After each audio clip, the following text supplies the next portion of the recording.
তুমি কি জানো উম্মত, আমি 23টা বছর টানা তোর জন্য কেঁদেছিলাম উম্মত।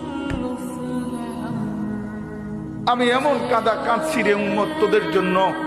এশার নামাজের পরে দাঁড়াইছি, ফজরের আজান পর্যন্ত আমি আমার মালিকের কাছে তোদের জন্য, উম্মতের জন্য চোখের পানি ফেলে কাঁদছিলাম।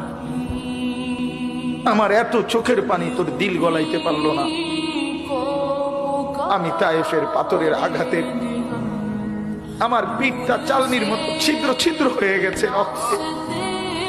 আমি বুকে পেটে 2টা পাথর বাঁধছি ক্ষুধার কষ্টে। আমি উহুদের দান শহীদ করা রক্তে উহুদের ময়দানে পড়েছিলাম বেহুশ হয়ে। আমার ঘরের চুলায় 3 মাস রান্নার জন্য কোনোদিন চুলায় আগুন জ্বলে নাই।